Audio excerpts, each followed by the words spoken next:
Welcome to another podcast episode of Beyond the Road, the trucking industry podcast.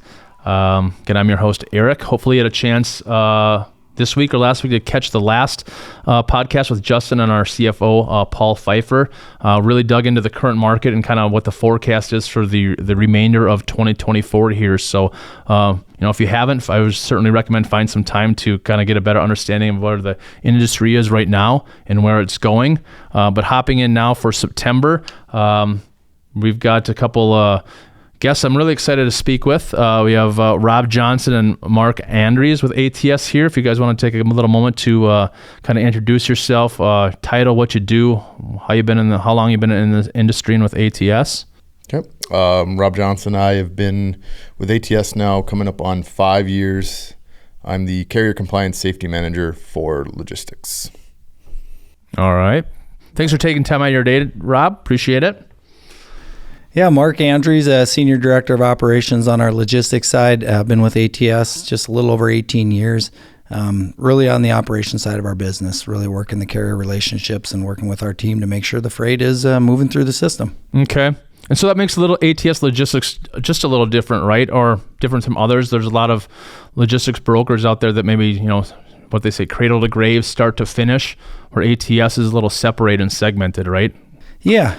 Our ops teams, the sales team and the CSRs, KAR side of our business is really working with the customers and taking the orders, getting them in the system. Our operations team is fully, focused on the carrier side, building those relationships and finding the carrier capacity, the trucks to move the freight every day. Wonderful. Appreciate that little kind of little background there on the kind of the difference of ATS with maybe some other brokers out there, but have kind of three main topics that we're going to kind of dive into this month. Usually we start off, and we'll get to the point kind of what to plan on for September. There are some things out there that shippers should pay attention to or think about as they're booking freight through the month. But the two main things that I think we should really dig into primarily that we hear a lot of is there's been a increase of fraud and cargo theft. So we have Rob here and Mark to really dig into that. But first and foremost, I want to talk about kind of a big myth out there, I guess, where on the sales side, the key account side, as a broker, we hear a lot from our prospects and customers that they're really nervous about working with a broker.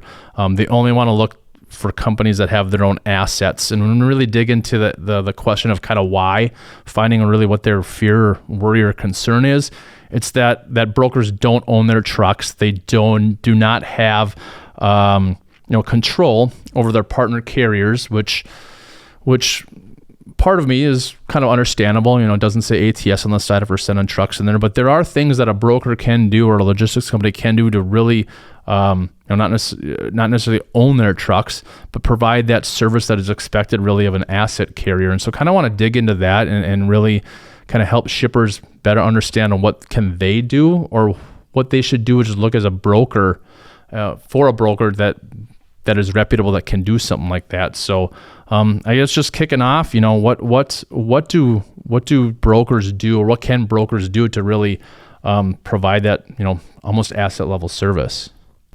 So part of it all starts on the onboarding process of getting the carrier in the door, saying, hey, you're coming in. These are our requirements that you need to meet to haul freight for ATS. And whether that's for other customers, vice versa on the brokerage side, but it all comes down to the amount of skin in the game that carrier has, right? So they're coming in, they're just giving us all their information, we're setting it all up, and then we're sending them on their way to Mark's team and saying, Mark, this carrier is good to go. Now you guys can start working the actual booking of the freight and getting that carrier in there. And it's all about developing working, lasting relationships with that carrier, getting to know them on a more personal level than rather just a transactional. Okay. So if you're a new carrier and you're like, hey, I want to work with ATS, they're picking up the phone or submitting a form or whatnot, hey, we want to get set up with ATS. What are some things that the carrier compliance team and you guys look at as you enter these carriers into the system? So we look at a lot of their history.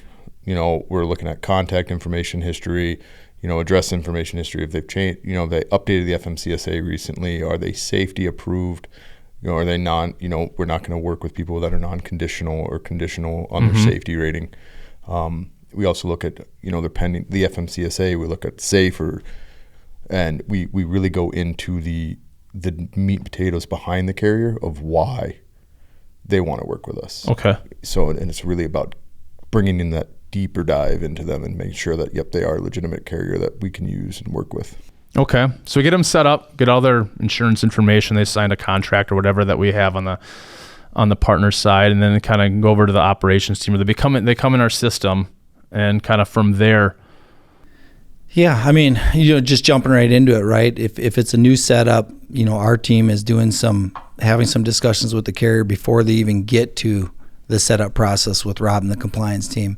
And often, well, why would we use a new carrier? Well, first off, some of our freight is sporadic, right? All of a sudden we're shipping out of a location that we've never shipped out of.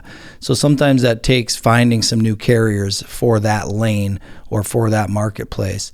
Then once we find those and we feel good with, we're getting with Rob's team and doing the setup process, and we really keep it separate, our operations from our compliance, right? Our compliance team needs to do a thorough evaluation on all the information they can gather from, government information, other third-party sources that we can use to validate the carrier and make sure they are who they are.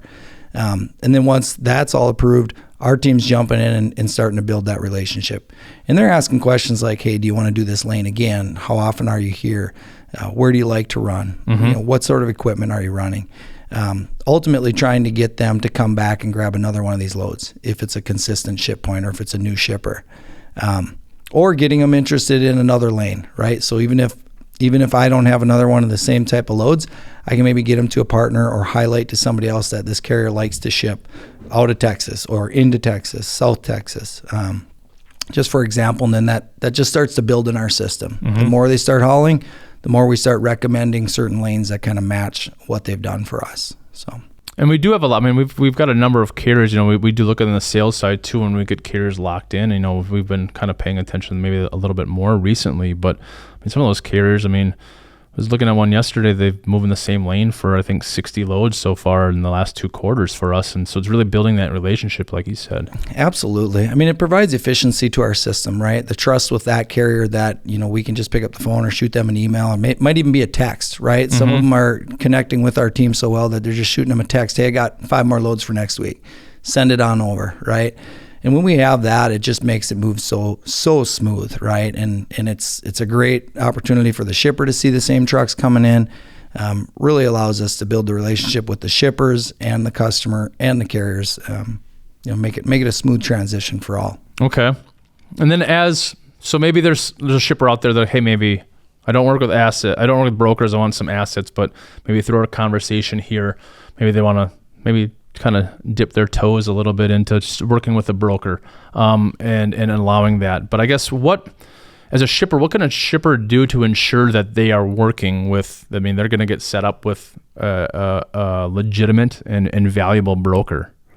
I think it comes down to when the broker says, hey, we're sending in this trucking company to come pick up this freight, this carrier, just asking the shipper, hey, so we're all on the same page. Let's verify the name on the door. Let's verify the MC, the DOT. And if you're doing that little bit of due diligence on the front end and you're working with that shipper, not only are you developing a better relationship with the shipper, but you're also developing a better relationship with the carrier, because now you're saying, yep, hey, I'm trusting that you're going to send in the right person to do this job. That person then, yep, everything meshes. Now the shipper has confidence. We have confidence.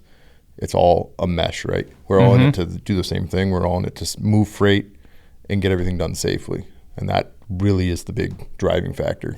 Okay. I hear Rob saying it, and really we're talking about visibility, right? To know who's coming in, who you're working with. So if you're a shipper and you're considering working with a broker, it's, what kind of visibility can they provide you? What kind of, is there technology that you use? Do you have multiple points of contact, right? Or you just got a single salesperson. If that person's gone on vacation, you don't have anybody to help you out, right? So it's kind of understanding what that broker has to offer from a visibility standpoint and a depth, like who can help you when your main contact is out. And I think that's something that's important. And then, other questions that you're maybe asking that broker is, what does their compliance process look like? How are they vetting the carriers that are coming into your place?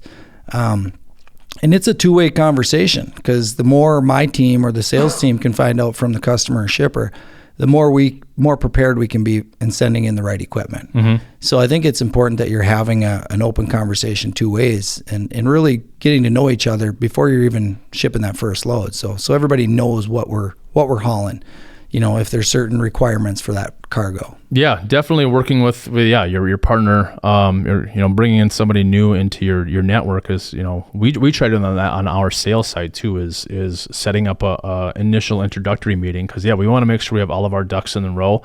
And depending upon how that meeting goes and what the expectations are, there's a lot of times then we take that next step and then meet with operations to say, hey, we're bringing in this new customer. Here's what here's what their needs are, their expectations are, to and from equipment, whatever it may be, to make sure then from sales to operations to our carrier compliance that we're all on the same page, that when we do get that first load, or that we're all set up. Like I said, our ducks are in a row, and we know what's going on. There's going to be, hopefully, knock on wood, no surprises. Yeah, I think that's the key, right? The more information, that we can get down to our drivers, the most likely we'll have a successful move without any hiccups, right? And once we're moving freight for you as a shipper, we really focus on providing visibility throughout the whole process. So, you might be able to see when the driver arrives to pick up, what does that look like? Do you got to call your contact? Do you get a notification your load's ready for pickup? Do you got a website you can go into and see that? Our team really focuses on that visibility piece, because just like when I make an order on Amazon, right? I'm checking it. Where's it at? When's it going to get here? That's kind of taken hold in our industry, and it's a really big focus on our operations team. And really, visibility is transparency, right? And something we've really done well here at ATS has made a huge lift in our customer portal. That is showing that, hey, picking up, location on a map. Hey, where is the truck? Live, real time. Customer can set up notifications, and then they can get an email 2 times a day of all of their freight. If we're moving 30 loads with them on that particular day, they can get an email 2 times a day of where their trucks are, ETAs, paperwork, all those types of things. So really, that visibility is, working on the transparency and showing, not hiding anything. And here's what we're doing. Yeah, and it all comes down to each team at ATS works together to accomplish the same goal, right? That we are the most sought after transportation provider in the industry.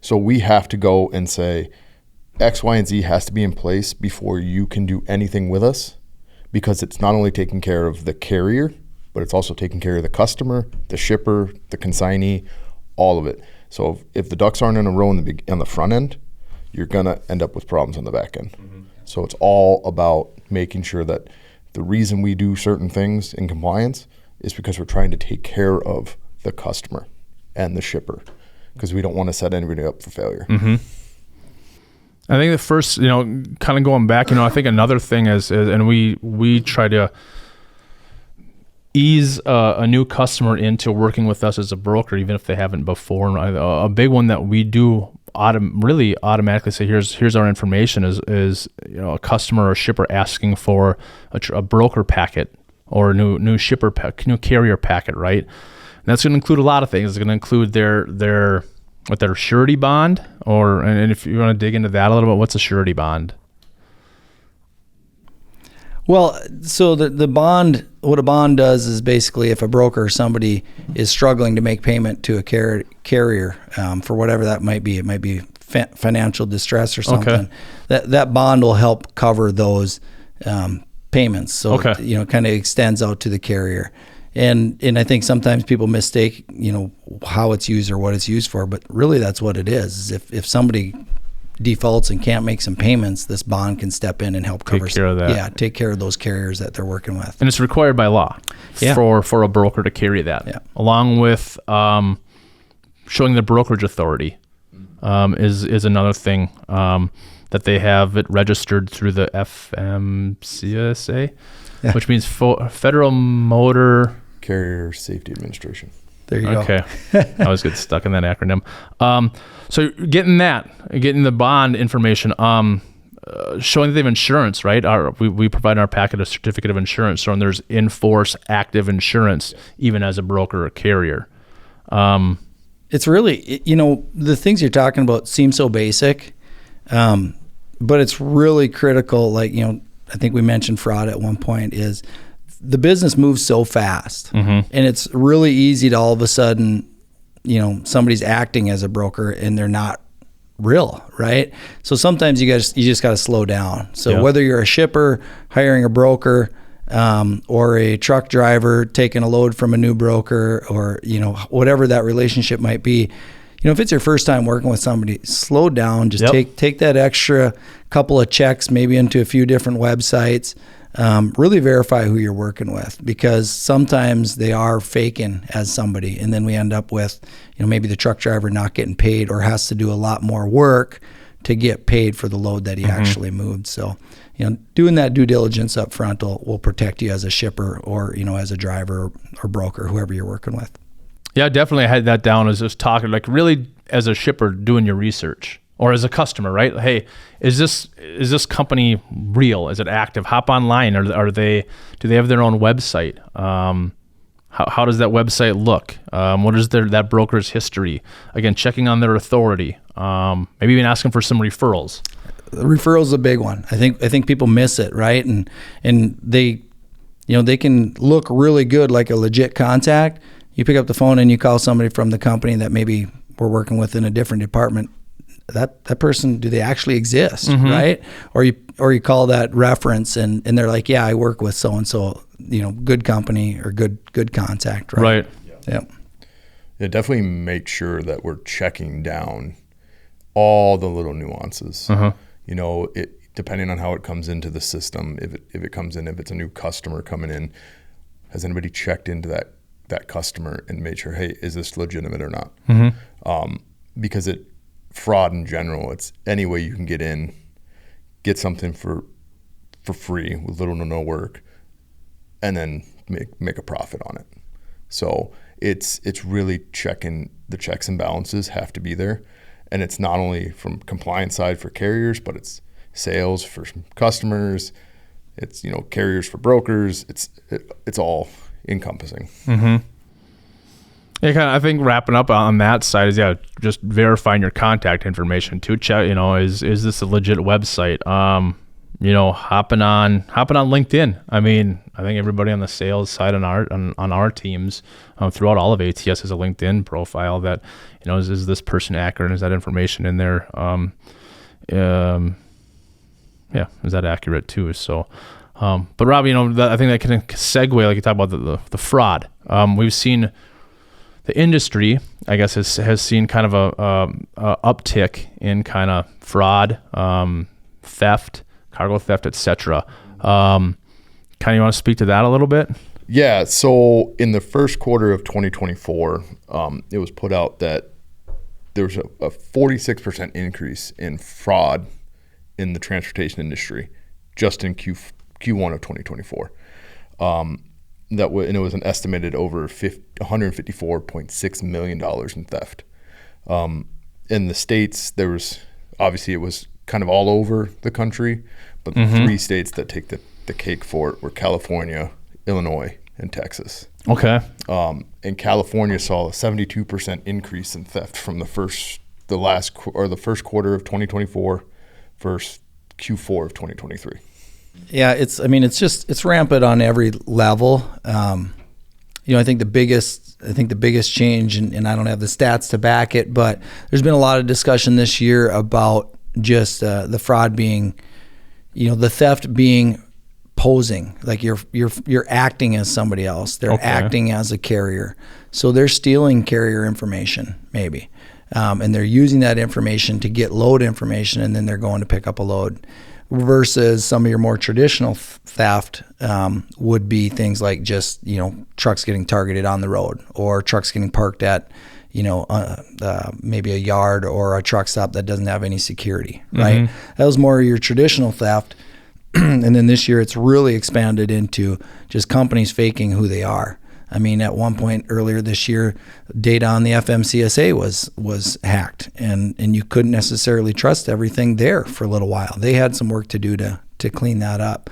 So, that goes back to that validating contacts and the processes that you set in place with your teams to make sure you're working with somebody. So if it's somebody new, what are the extra calls or steps you're making sure you get to the right person?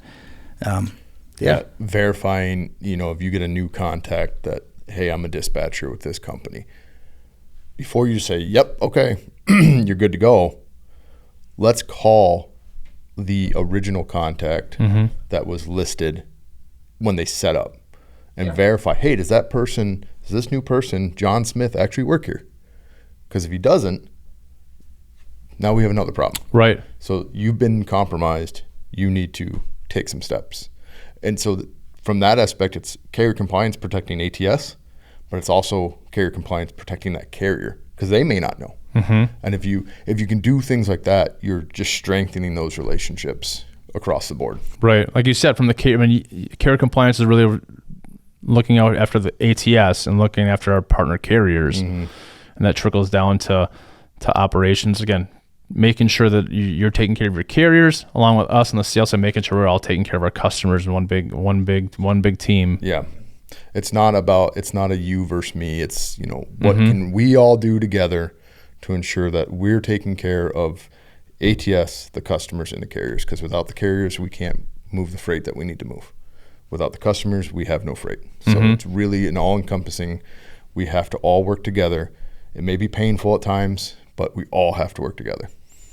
Right. And you had mentioned kind of a little bit earlier of getting that, making sure the information that they have as a shipper and even as a receiver is correct, right? Like we try to get over who's the carrier picking up? What's the ETA?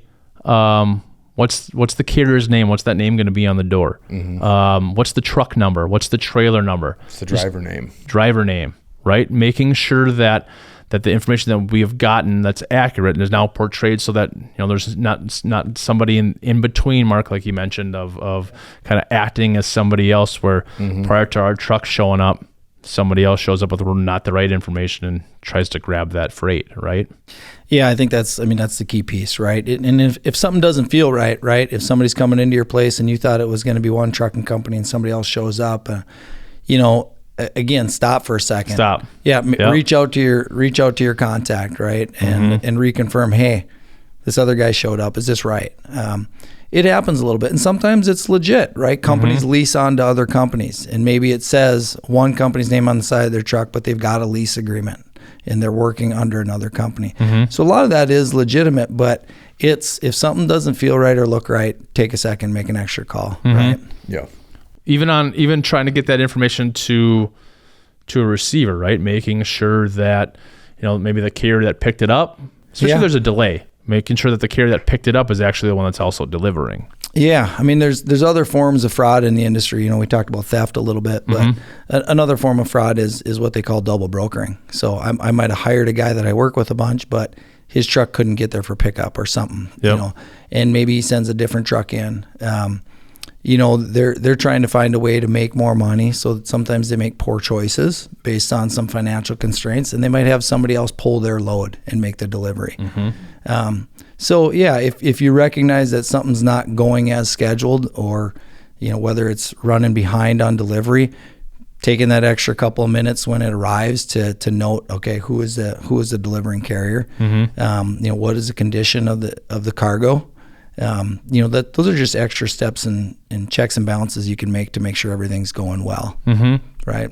I mean, and it's a pretty standard practice, one that's I think used quite a bit. But even just making sure like that if on dry van freight, like the shipper's sealing, the trailer with an actual seal. Yeah, I mean, often that seal is basic checks, right? But most cargo that's out there in the dry van world is going to be put a seal on it, right? And just making sure that seal is in contact.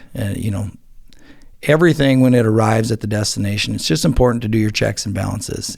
There's nothing worse than one of my ops teams getting alerted the next day, or a salesperson saying, hey, this cargo arrived damaged. Yep. Nobody marks anything on a paperwork, right? Or and it's a day or two later, and it's like, it's really hard to prove that happened on our truck, because now it's been at your facility for 24 hours or 48 hours. How do we know somebody didn't back into it, or somebody put a fork through something by accident? Yep. So when that truck arrives, checking the seal, checking the cargo, checking down who the delivered carrier was, and marking that on the paperwork and alerting either your shipper or your customer or the broker you're working with. Yep. If there's an issue right away. Mm-hmm.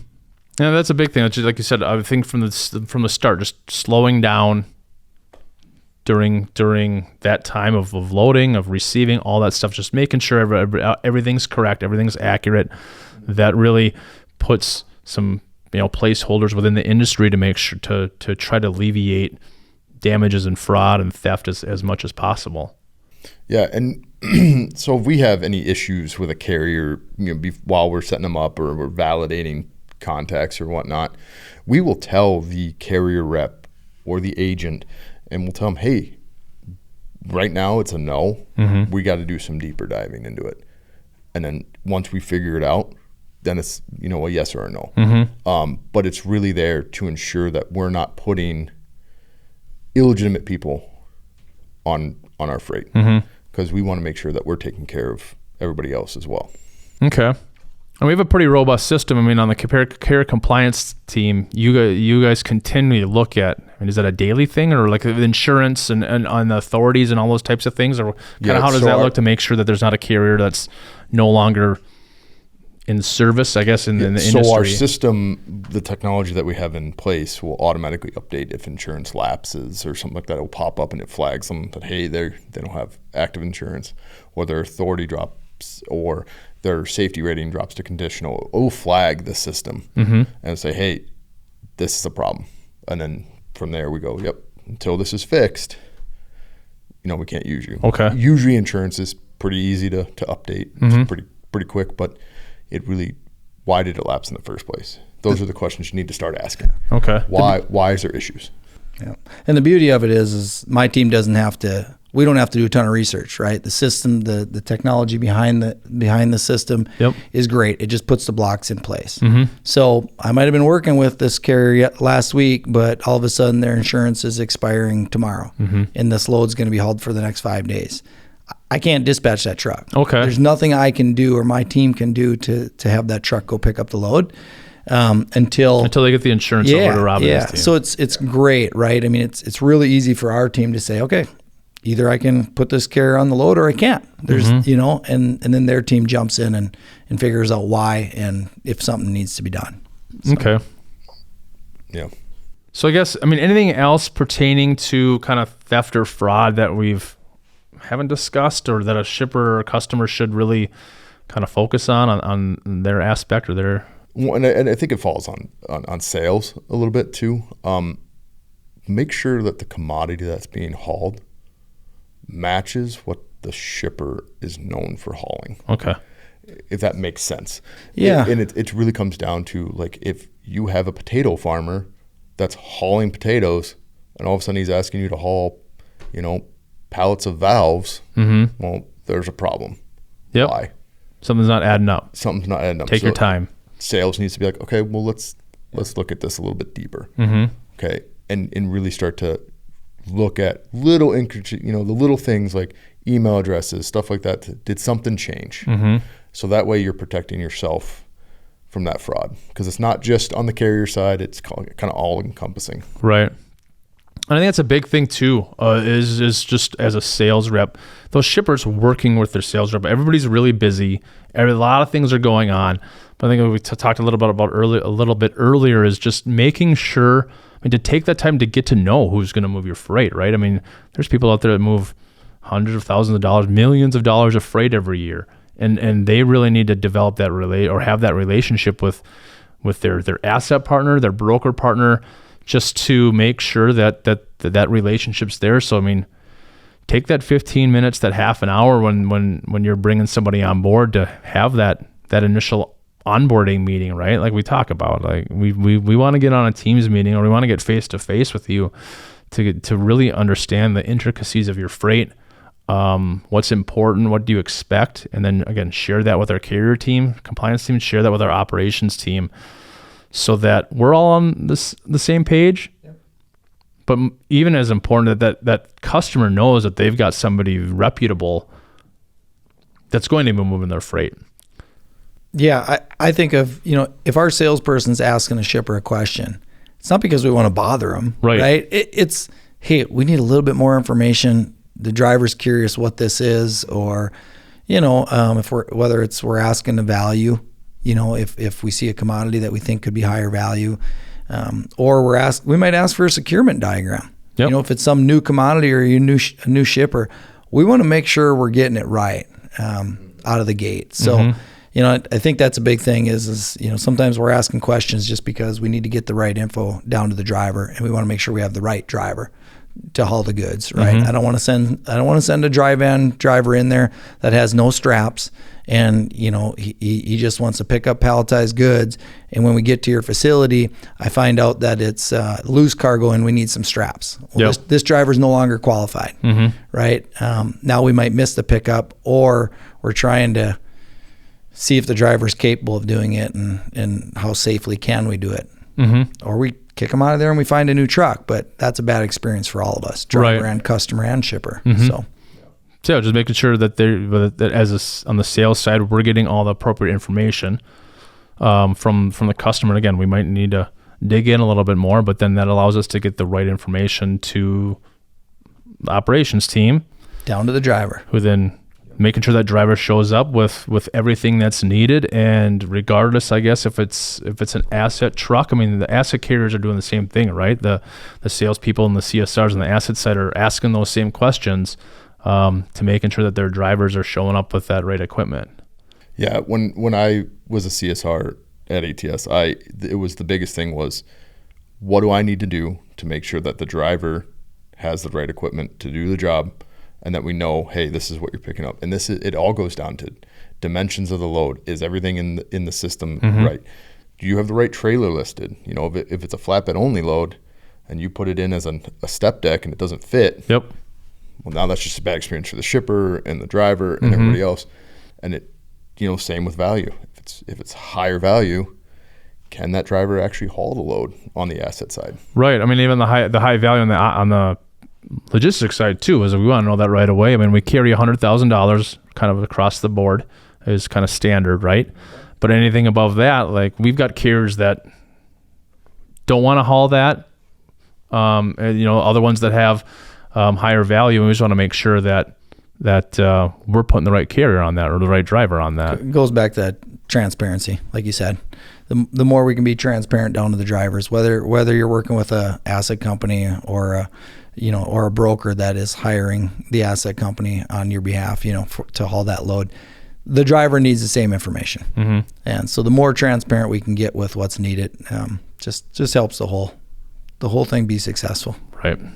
I think that's the big thing too, is that we talk on the sales side and talk to these customers or prospects. They do have that worry about, hey, we don't want to work with brokers because we've had a bad experience before. Did that broker have that transparency, the history or technology or the size or scope in which maybe that ATS does to really provide that service that's expected? Because there are only so many asset carriers out there, right? And in today's market, there's probably less today than there were yesterday. Yep, every day it's changing. So, like I said before, initially kind of bringing this in or introducing it, is that I think there is value for anybody, any shipper really, to have a valuable broker in their network. But making sure, again, you kind of follow the guidelines or the recommendations from you guys of what a broker can do to make sure that they provide the service, that asset level service, or, hey, we don't own these trucks, but here's what we do to ensure that we can still provide the service expected of your freight.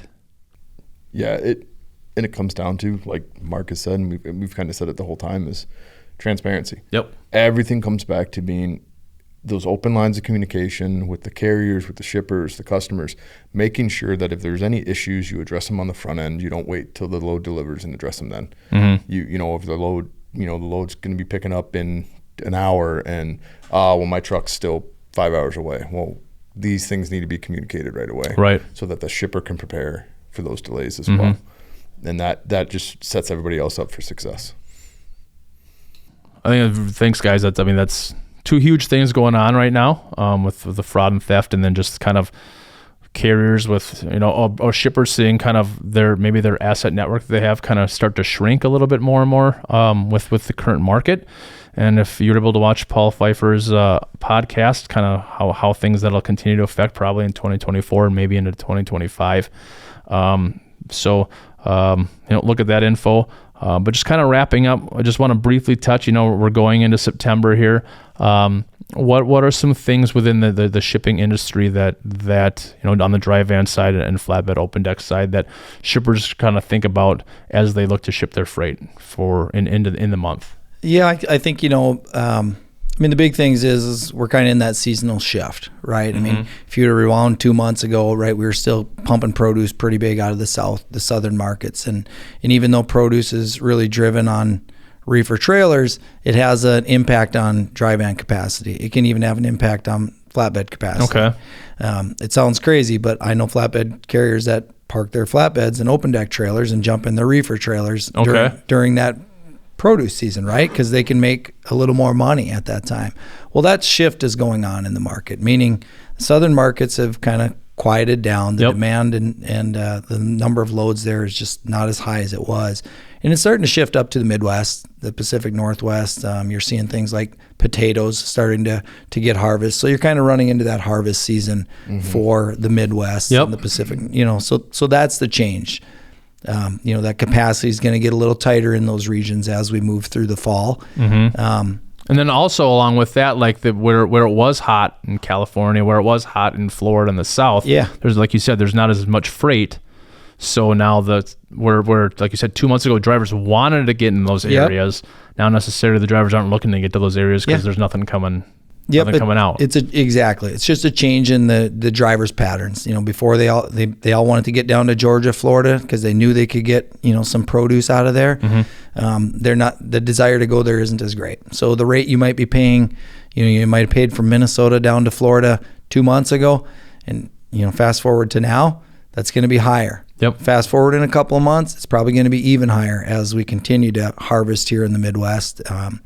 It just tightens up capacity. Rates will get a little bit tighter.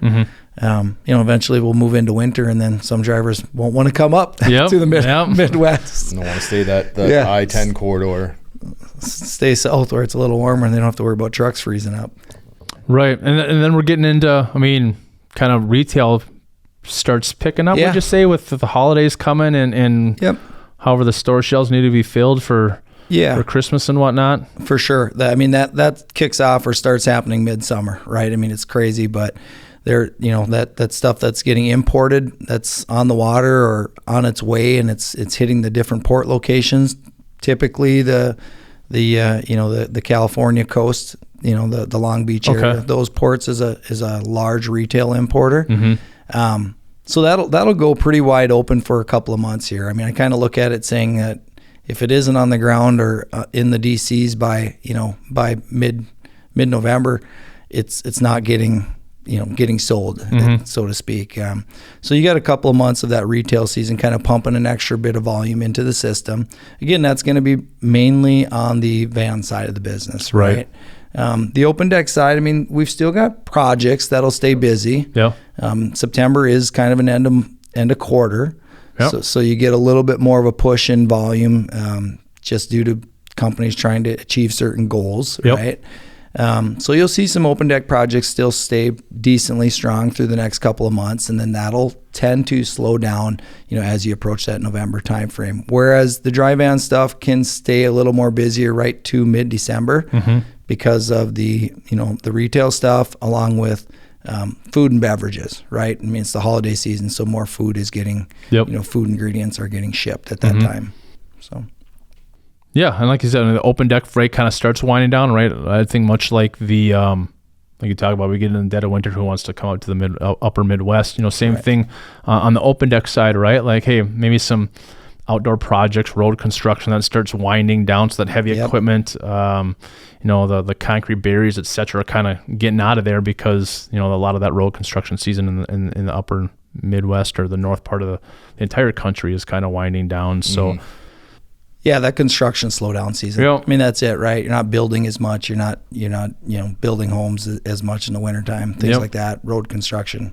And it really made me think, as you mentioned earlier, when markets get hot, when harvesting is hot and that reefer freight, there's ability to make me a little bit more money than carriers are able to do that, drivers are able to do that more than open deck, pointing out that, hey, carriers will go park this type of trailer to kind of hop into this market for a while. So that also obviously will really can tighten capacity when carriers are doing stuff like that. Yeah, absolutely. I mean, some of our best relationships around the Midwest, I know guys that are running specialized open deck equipment, and then they also have another fleet of 20 or 50, reefers sitting out to the side, because they know that the specialized market is going to slow down as we approach winter, but they can still keep shipping the harvest stuff during, this fall or winter time of the season. So they're looking at a way to maximize their revenues and profitability with their company. So they make shifts as well. And if they've got the equipment for it and they can have equipment sit for a few months of the year and then just pull it out when they can make the most, they're going to make those decisions. Right. It's a good business decision. Yeah. All right. I guess anything else that regarding the topics or anything with the industry as a shipper that we missed out on that maybe you want to kind of highlight? According to my checklist, I think we got it all. I think we did. I think it went really well. If I had to add anything, we were talking about the markets, right, changing and the seasons and everything changing. It's also shippers and customers in general need to be aware of the weather changes coming, right? So obviously, snowfall, ice, rain, all that really plays into shipping in general. You're going to be ready to expect delays. Yeah. On a lot of that freight that might be coming because of winter weather, et cetera. Yeah. Yeah, something we do talk about is being open and able to kind of go with the flow a lot of times for whatever reason. With road conditions is the big one in winter, and a lot of the information that we talked about here and we'll continue to talk about is we have it on the ATS Learning Hub, right? Our customers or shippers, any shipper really can go out to atsinc.com, find the Learning Hub, and I think we've got everything from what to expect to ship during the winter or on the holidays, and like you talked about, Mark, the end of the quarter is a big one that nobody really ever thinks about. Is that the volume of freight increases at the end of quarters just for the shippers, customers to meet goals. So when there's more freight and we have got trucks running harvest freight, guys dropping their trailers to go pick up different type of equipment to run there for their trailers, there's just a lot of influx in the industry, and it can cause capacity issues, rate increases, all that type of stuff. We've got that information out there. We've got a premium content about a carrier checklist. If you're adding a carrier, what are the things that you should be asking for customers to look at? I think we talk about cargo theft, how to alleviate that, all these types of things. If a shipper doesn't want to work with an asset company, doesn't want to work with a broker, we've got information on that to help alleviate those fears, worries, or concerns that they may have. So certainly, as a shipper, I recommend heading out to atsinc.com and look at our Learning Hub. I think we may be able to include some information in the comments below on some of the content we do have out there regarding the topics we did discuss. But just want to take a couple moments and really appreciate you guys taking your time. I know it's really busy around the corporate office, and thank you for taking this half hour or 45 minutes, whatever it may be, to help alleviate some concerns on our customer side or as a shipper, alleviate their concerns. And thank you for tuning in for this month, and looking forward to see what kind of topics that we can put together for October. And again, like we always request, if you have any comments, leave them below and we'll try to address them as they come. Thank you again for your time.